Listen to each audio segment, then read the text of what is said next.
High everyone, welcome back to our channel and a new blog. আশা করি তোমরা সবাই খুব ভালো আছো।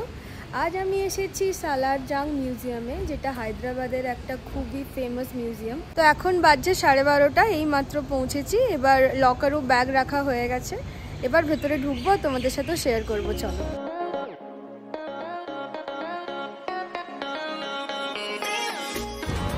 এই যে যাচ্ছি আমরা এন্ট্রান্সের দিকে, ওই যে দূরে এন্ট্রান্স। বেশ বড় মিউজিয়াম আর খুব সুন্দর।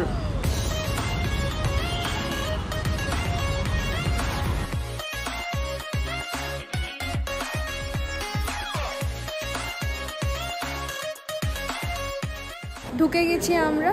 তো এবার প্রথমে যাব মিউজিক্যাল ক্লকের কাছে। এই ক্লকটা খুবই ফেমাস, আমি নাম শুনেছি আমার কলিগদের কাছে, তো ভাবছি প্রথমে ওখানেই যাব। ওই যে দূরে ক্লক আছে ওখানে রাখা, আর এখানে শো হয় প্রত্যেক ঘন্টাতে। এই ক্লকটা অটোমেটিক্যালি বাজে। এটা কিভাবে বাজে সেটা এখনো অবধি জানা যায়নি। এটা অনেক আগের নিজামের আমলের ক্লক, তো এটাকে সংরক্ষিত করে রাখা আছে এখানে।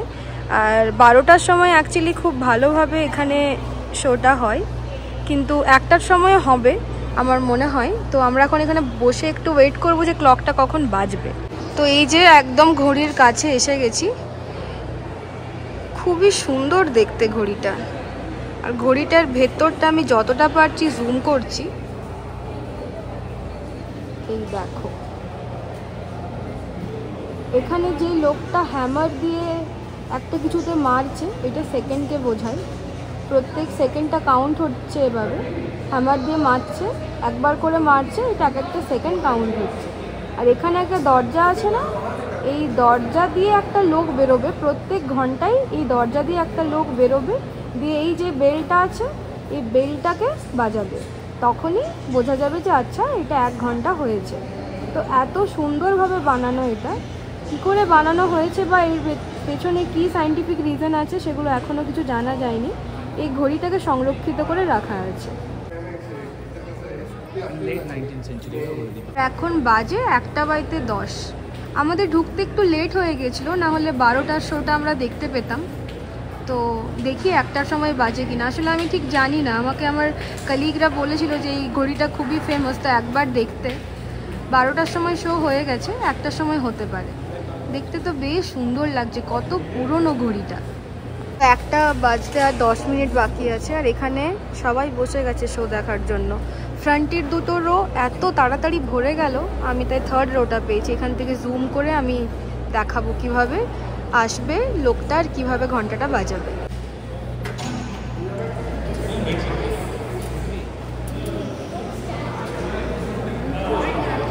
দরওয়াজা খুলে গেল।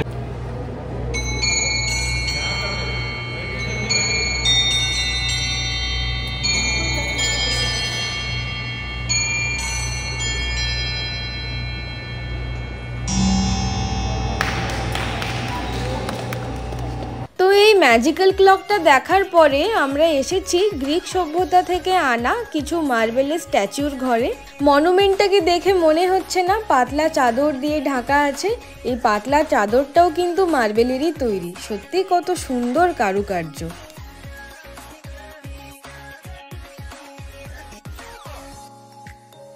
আচ্ছা, এরপরে যে ঘরে আসি সেখানে সমস্ত রকমের অস্ত্র রাখা ছিল। নিজামের আমলে যুদ্ধের সময় যেই ধরনের অস্ত্র ব্যবহার করা হতো, সমস্ত রকমের অস্ত্র এখানে সংরক্ষিত করে রাখা আছে।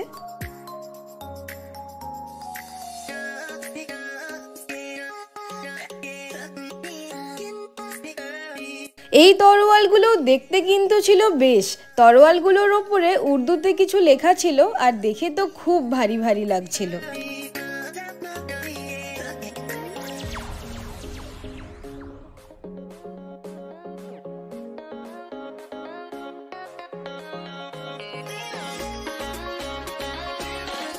এরপরে যে রুমটায় আসি সেখানে ওয়াকিং স্টিকের কালেকশন ছিল। কত রকমের স্টিক, বিভিন্ন পশুদের মুখের স্ট্রাকচারের স্টিক ছিল, তারপর পায়ের স্ট্রাকচারের অনেক স্টিক ছিল, তারপর অনেকগুলো লোকের মাথার খুলি দেওয়া কিছু স্টিক ছিল। পেন আর ইঙ্কের স্ট্যান্ড। ওয়াও, এটা কি? সুদেশ না, দেখ এটা তোর জন্য, দেখ কি সুন্দর। হি হি হি, দেখ কেমন লাগছে বল, নিয়ে যাবো তোর জন্য। Fruit dish, India 19th century. খুব ভালো হতো, এটাতে আমি সুদেশনার জন্য নিয়ে যেতাম, ওইটা দেখে একদম খুশি হয়ে যেত, ওর ফেভারিট জিনিস।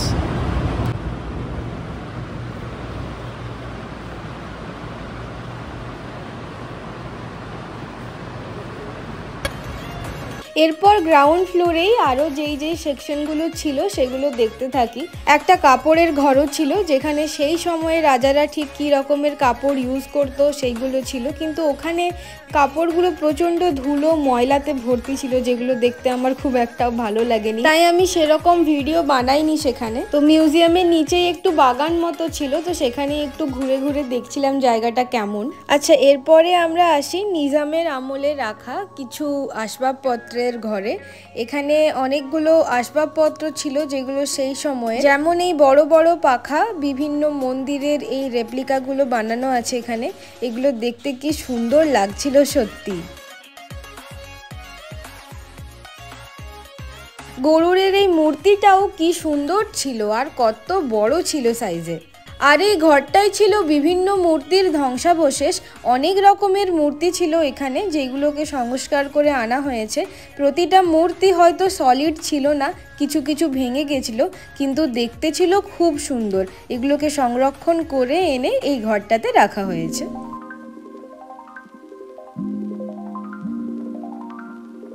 গ্রাউন্ড ফ্লোরের প্রত্যেকটা ঘরই আমাদের দেখা হয়ে গিয়েছিল, তো এরপরে আমরা গিয়েছিলাম ফার্স্ট ফ্লোরে। ফার্স্ট ফ্লোরের এরিয়াটাও যে কত বড়, দুই দিক আছে, পূর্ব দিক আর পশ্চিম দিক, একদিক থেকে শুরু করে আরেক দিকে আমরা যাব বলে ঠিক করেছিলাম, কিন্তু এরিয়াটা যে এত বড়, হাঁটতে হাঁটতে পুরো পা ব্যথা হয়ে গিয়েছিল। এখানে যেমন হায়দ্রাবাদের অনেক পুরনো ফটো টাঙানো ছিল।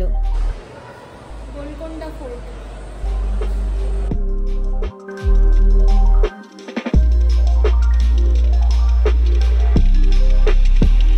এবার এসেছি যেই ঘরটাই, সেই ঘরটাই আছে অনেক রকমের খেলনা।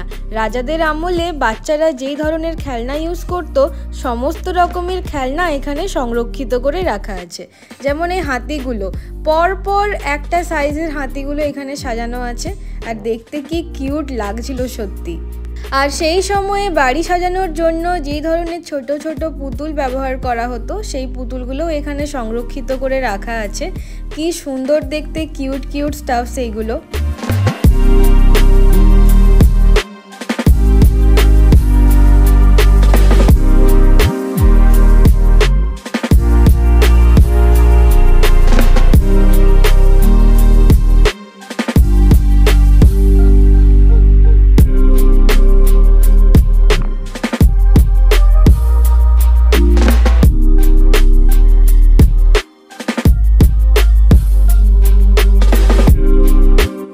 আর এরপরেও যেই ঘরটাতে আসি সেই ঘরেও কিন্তু খুব সুন্দর সুন্দর ছোট ছোট সৈনিক রাখা ছিল। কিভাবে তখনকার দিনে যুদ্ধ পরিচালনা করা হতো আর যুদ্ধে কী রকমের গাড়ি ইউজ হতো, সমস্ত কিছু কিন্তু এখানে সংরক্ষিত করে রাখা আছে।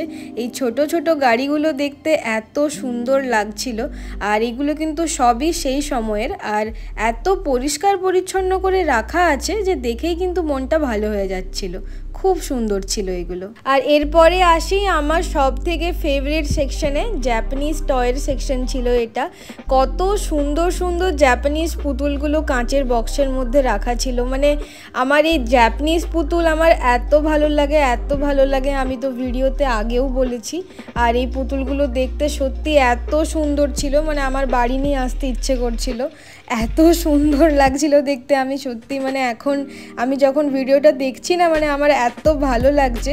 প্রত্যেকটা পুতুলের জামা কাপড় এত সুন্দর ছিল। আর এইগুলো হলো তখনকার দিনে ইউজ করা কিছু চিরুনি, আর এই ছোট ছোট মনে হয় এগুলো পারফিউমের ডাব্বা ছিল। আর এই ধরনের বাড়িতে সাজানোর কিছু লাফিং বুদ্ধাস ছিল, আরও জাপানিজের কিছু ছোট ছোট পুতুল ছিল। এই পুতুলগুলো বেশ সুন্দর দেখতে লাগছিল। আমি সত্যি বলছি, এতগুলো সেকশনের মধ্যে এই সেকশনটা আমার সব থেকে বেশি সুন্দর লেগেছিল। এত পুতুল দেখে আমার পুরো মাথাটা ঘোরাচ্ছিল, মানে আমার তো ইচ্ছে করছিল সবগুলোকে ব্যাগে ভরে বাড়ি নিয়ে চলে আসি, কিন্তু এগুলো তো পসিবল না। কিন্তু সত্যি বলছি প্রত্যেকটা পুতুল কিন্তু এত নিট অ্যান্ড ক্লিন ছিল আর এত সুন্দর লাগছিল দেখতে, মানে সত্যি সবথেকে সুন্দর সেকশন এটাই।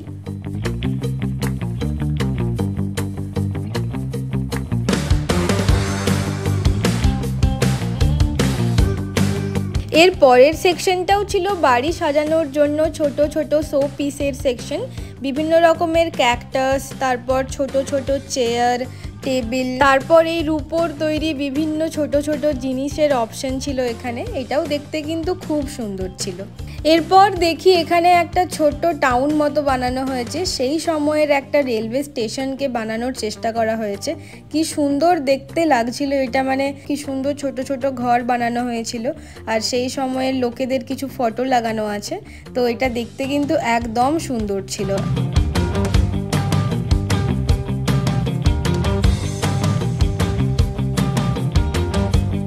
আর এখানে একটা স্নো হোয়াইট আর 7 ডোয়ার্ফসের স্টোরির থিম বানানো হয়েছে আর পেছনে পুরো গল্পটা লেখা আছে। বাচ্চাদেরও কিন্তু এই জায়গাটাতে এলে বেশ মজা হবে, অনেক রকমের শিক্ষণীয় জিনিস কিন্তু এখানে আছে।